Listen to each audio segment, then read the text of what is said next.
వే gold trusted gold buyers మీరు తాకట్టు పెట్టిన బంగారాన్ని విడిపించి ఈ రోజు ఉన్న మార్కెట్ ధరకు కొనబడను. మేకపాటి కుటుంబంలో ఆస్తుల పంచాయతీ రోజు రోజుకు పెరుగుతుంది. సోదరులపైన తెలుగుదేశం పార్టీ నేత చంద్రశేఖర్ రెడ్డి కీలక వ్యాఖ్యలు చేశారు.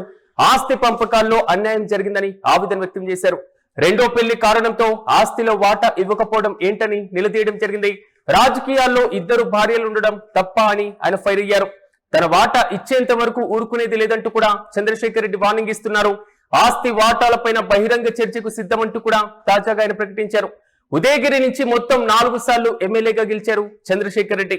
మొత్తం మీద మేకపాటి రాజమోహన్ రెడ్డి, మేకపాటి చంద్రశేఖర్ రెడ్డి, మొత్తం మీద ఈ కుటుంబానికి సంబంధించినటువంటి ఆస్తి వివాదాలు, ఆస్తిలో ఉన్నటువంటి కీలకమైనటువంటి వివాదాస్పదమైనటువంటి అంశాలు మాత్రం రోజుకో మలుపు తిరుగుతున్న పరిస్థితులు మనం చూస్తున్నాం. ఇంతకీ చంద్రశేఖర్ రెడ్డి ఏమన్నారు ఓసారి విందాం. లేదా అంటే రాజకీయాలలో ఎవరికి లేరా ఇద్దరు భార్యలు అంటే తప్ప? ఇద్దరు భార్యలు ఉండటం తప్ప, రెండో వైఫ్ గా ఉండటం తప్ప? ఎవరై మీకు చెప్పింది? ఎంతమందికి ఇది చేసుకోలేదా? ఎంతమంది రాజకీయంలో ఉండేవాళ్ళు చేసుకోలేదయ్యా? అదొక పెద్ద కథ. పూర్వం నుంచి పెద్ద పెద్ద పెద్ద రాజులకు ఉంటారా ఇద్దరు ముగ్గురు పెళ్ళాలు. నేను చేసిన తప్పు ఎవరు చేయలేదా? అంటే రాజకీయాలలో ఎవరికి లేరా ఇద్దరు భార్యలు అంటే తప్ప? ఇద్దరు భార్యలు ఉండటం తప్ప, రెండో వైఫ్ గా ఉండటం తప్ప? ఎవరై మీకు చెప్పింది? ఎంతమందికి ఇది చేసుకోలేదా? ఎంతమంది రాజకీయంలో ఉండేవాళ్ళు చేసుకోలేదయ్యా? అదొక పెద్ద కథ. పూర్వం నుంచి పెద్ద పెద్ద పెద్ద రాజులకు ఉంటారా ఇద్దరు ముగ్గురు పెళ్ళాలు. ఇదే అంశంపై మరింత సమాచారం మా ప్రతినిధి కిరణ్ అందిస్తారు. కిరణ్ చెప్పండి, మేకపాటి కుటుంబం అంటేనే నెల్లూరు రాజకీయాలకు అత్యంత కీలకంగా వ్యవహరించేటువంటి కుటుంబం. కానీ ఆ కుటుంబంలో ప్రస్తుతం ఆస్తుల పంచాయతీ మాత్రం రోజుకో మలుపు తిరుగుతుంది. తాజాగా చంద్రశేఖర్ రెడ్డి వ్యాఖ్యలను ఎలా చూడాలి? పూర్తి అప్డేట్స్. నెల్లూరు రాజకీయాల్లో మేకపాటి కుటుంబానికి ఒక ప్రత్యేక అనుబంధం ఉంది. 2004లో ఆయన నర్సారావుపేట ఎంపీగా గెలిచారు. తర్వాత 2009లో నెల్లూరు ఎంపీగా గెలిచారు. మరణం తర్వాత ఆయన జగన్ వెంట నడిచారు. ఎంపీ పదవికి రాజీనామా చేసి ఉప ఎన్నికల్లో గెలిచారు. గెలిచిన తర్వాత ఆయన 2014 ఎన్నికల్లో కూడా ఎంపీగా గెలిచారు. 2019 ఎన్నికల్లో ఆయన స్థానంలో ఆదాల ప్రభాకర్ రెడ్డికి అవకాశం ఉంది. అయితే ఇక్కడ ప్రధానంగా మేకపాటి కుటుంబం నెల్లూరు రాజకీయాల్లో కీలక పాత్ర పోషించింది. ఆత్మకూరు, ఉదయగిరి ఈ 2 నియోజకవర్గాల్లో అత్యంత పటిష్టమైన బలం, అత్యంత కీలకంగా ఆ కుటుంబం ఉన్న నేపథ్యం చూసాం. ఆత్మకూరులో మేకపాటి గౌతమ్ రెడ్డి మంత్రిగా పనిచేశారు. ఆయన అకాల మరణం తర్వాత మేకపాటి విక్రమ్ రెడ్డి రాజకీయ ప్రవేశం జరిగింది. అయితే ఇటు ఉదయగిరిలో మేకపాటి రాజగోపాల్ రెడ్డి గత ఎన్నికల్లో పోటీ చేశారు, ఓడిపోయారు. ఇక్కడ ఉదయగిరి, ఆత్మకూరు, నెల్లూరు మొత్తం ఈ ప్రాంతాలలో అత్యంత బలమైన మేకపాటి కుటుంబంలో వివాదాలు, ఆస్తుల వివాదాలు తరచూ తీవ్ర స్థాయికి వచ్చాయి. నిత్యం గొడవలు జరిగే పరిస్థితి వచ్చింది. మేకపాటి సోదరులు మేకపాటి రాజగోపాల్ రెడ్డిపై, అటు మేకపాటి రాజమోహన్ రెడ్డిపై తీవ్ర స్థాయిలో మేకపాటి చంద్రశేఖర్ రెడ్డి ఆరోపణలు చేశారు. ఉదయగిరి మాజీ ఎమ్మెల్యే, ఉదయగిరి నుంచి దాదాపు 4 సార్లు ఎమ్మెల్యేగా గెలిచారు. గత ఎన్నికలకు ముందు టీడీపీలో చేరారు. టీడీపీలో సీట్ ఆశించారు. టీడీపీ నుంచి సీటు దక్కలేదు. కాకర్ల సురేష్ కు దక్కింది. ఆయన భారీ మెజార్టీతో గెలిచారు. గెలిచిన తర్వాత కాకర్ల సురేష్ వర్సెస్ మేకపాటి చంద్రశేఖర్ రెడ్డి మధ్య తీవ్ర యుద్ధ వాతావరణం ఏర్పడినప్పటికీ మేకపాటి చంద్రశేఖర్ రెడ్డి తన భార్య మేకపాటి రాజకుమారికి ఈ గ్రంథాలయ చైర్మన్ ఇప్పించుకున్న పరిస్థితి ఉంది. ఇలాంటి నేపథ్యంలో ఆస్తి తగాలు మరింత పెరిగాయి. ఇద్దరు భార్యలుంటే ఆస్తులు ఇవ్వరా? రాజులే ఇద్దరు భార్యలు ఏం చేస్తున్నారు, ఎవరయా మీకు చెప్పిందంటూ ఆయన మీడియా సమావేశం పెట్టి అటు ఇద్దరు అన్నదమ్ములపై తీవ్ర స్థాయిలో విమర్శలు చేస్తున్నారు. ఆస్తి పంపకం చేయలేదంటే ఆయన మీడియా ముందుకు వచ్చారు. మీడియా ముందుకు రావడంతో నేరుగా ఉదయగిరి ఇన్ఛార్జిగా ఉన్న మేకపాటి రాజగోపాల్ రెడ్డి పైన, నెల్లూరు మాజీ ఎంపీ మేకపాటి రాజమోహన్ రెడ్డి పైన తీవ్ర ఆరోపణలు గుప్పించారు. ఇద్దరు భార్యలు ఉన్నారని ఆస్తులు పంచరా? ఎంతమందికి ఇద్దరు పిల్లలు లేరు? రాజులకే ఇద్దరు పిల్లలు ఉన్న సంఘటనలు కోకల్లలు.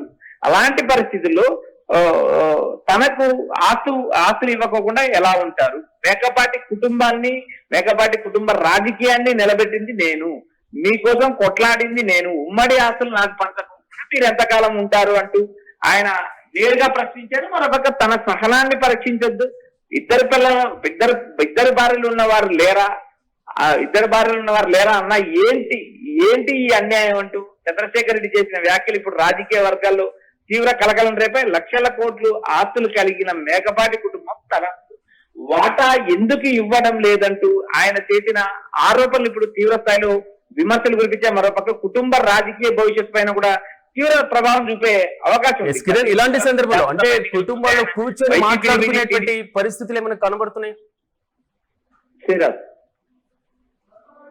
ఎస్ కిరణ్, ఇప్పటికైనా కుటుంబంలో కూర్చొని మాట్లాడుకొని ఆస్తి పంచాయతీలను తేల్చేటువంటి అవకాశం ఏమైనా కనబడుతుందా? అనుకోవచ్చా? గతంలో విభేదాలు ఉన్నప్పటికీ కూడా అన్నదమ్ములు కలిసి వైసీపీలో ఉన్నప్పుడు వైసీపీ అధినేత జగన్మోహన్ రెడ్డి ఇలాంటి వ్యవహారాలను తాత్కాలికంగా సద్దుమంచేవారు. తాత్కాలికంగా ఈరూరిని కూర్చోబెట్టుకునే మాట్లాడిన సంఘటనలు పోకలలో ఉన్నాయి. మేకపాటి చంద్రశేఖర్ రెడ్డి వ్యవహారం దూకుడుగా ఉంటుంది, ఆవేశంగా ఆయన మాట్లాడటం కానీ ఆవేశంగా నిర్ణయాలు తీసుకోవడంలో ముందుంటాడు. అలాంటి నేతకు పలుసార్లు జగన్ సర్ది చెప్పిన పరిస్థితి ఉంది. 2011లో ఏవైతే జగన్ పార్టీ పెట్టినప్పటి నుంచి కూడా మేకపాటి సోదరులు జగన్ వెంట నడిచారు. అయితే 2024 ఎన్నికల ముందు జగన్ చేసిన ఒక చిన్న తప్పిదంతో నేరుగా తనకు టికెట్ ఇవ్వరని చెప్పడంతో ఆయన పార్టీ మారారు. పార్టీ మారిన తర్వాత జగన్మోహన్ రెడ్డికి ఆయనకు దాదాపు సంబంధాలు పూర్తిగా తెగిపోయిన పరిస్థితి. ప్రస్తుతం ఆయన మేకపాటి రాజమోహన్ రెడ్డితో కానీ ఇటు మేకపాటి విక్రమ్ రెడ్డితోనే జగన్ రెడ్డి సంబంధాలు కొనసాగించే పరిస్థితులు ఉన్నాయి. ఇలాంటి నేపథ్యంలో టీడీపీలో ఉన్నారు. టీడీపీలో ఉంటూ నేరుగా మేకపాటి సోదరుల ఇద్దరిపై విమర్శలు చేయడంతో ఈ విమర్శలు తీవ్ర విభేదాలకు దారితీసిన పరిస్థితి. ఈ నేపథ్యంలో ఎవరో ఒకరు రంగప్రవేశం చేసే అవకాశం ఉన్నాయి. కీలక బంధువులు కానీ కీలక నేతలు కానీ ముగ్గురిని కూర్చోబెట్టి సమన్వయం చేసే పరిస్థితులు కూడా వచ్చే అవకాశాలు ఉన్నాయి. ఎందుకంటే ఈ రోజు వచ్చిన ఆస్తి వ్యవహారాలు కానీ గతం నుంచి ఉన్న తగాదాలు, గతం నుంచి జరుగుతున్న విభేదాలు, వీటిని అన్నింటినీ కొలికి తీసుకురావడానికి గతంలో మేకపాటి గౌతమ్ రెడ్డి ఉన్నవాడు.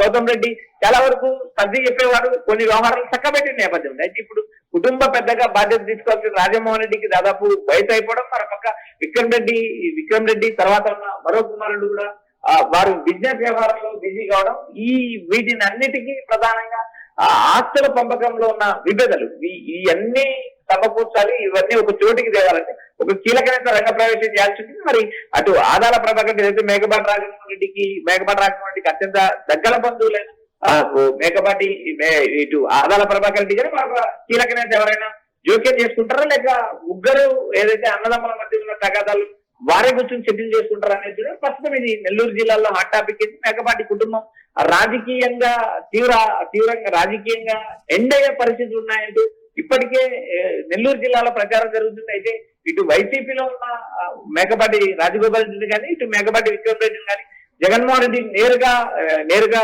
సమన్వయం చేసే అవకాశాలు ఉన్నాయి. మరొక పార్టీ నేతల మధ్య ఉన్న అంతరాన్ని కూడా తగ్గించే ప్రయత్నాలు చేస్తున్నారు. అయితే చూడాలి ఆ కుటుంబానికి సంబంధించిన నేతలు కూర్చొని మాట్లాడుకుంటారా, లేక మరొక పెద్ద మనిషి రంగ ప్రవేశం చేసి ఈ వివాదాలకు ఈ గొడవ తాత్కాలికంగా సర్దుమంచుతారా అనేది మనకు ఈ రోజు రేపు తెలియ అవకాశం ఉంది.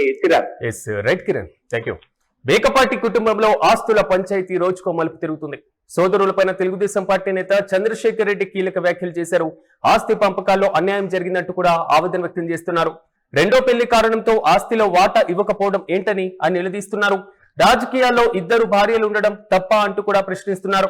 తన వాటా ఇచ్చేంత వరకు ఊరుకునేది లేదంటూ కూడా వార్నింగ్ ఇస్తున్నారు. ఆస్తి వాటాలపైన బహిరంగ చర్చకు సిద్ధమంటూ కూడా ఆయన ప్రకటించారు. ఉదయగిరి నుంచి మొత్తం 4 సార్లు ఎమ్మెల్యేగా గెలిచారు చంద్రశేఖర్ రెడ్డి. గతం నుంచి ఆస్తి వివాదాలకు సంబంధించినటువంటి అంశాలు ఉన్నటువంటి నేపథ్యంలో మేకపాటి గౌతమ్ రెడ్డి కొంతవరకు సర్ది చెప్పడం, పూర్తి స్థాయిలో సమన్వయం పాటించేలా చేయడం చేస్తూ ఉండేవారు. కానీ ఆయన అకాల మరణం తర్వాత కుటుంబంలో ఆస్తి విభేదాలు మాత్రం తారాస్థాయికి చేరుకున్నాయి. చంద్రశేఖర్ రెడ్డి తాజా వ్యాఖ్యలతో మాత్రం ఇవి మరింత బహిర్గతమవుతున్నాయి.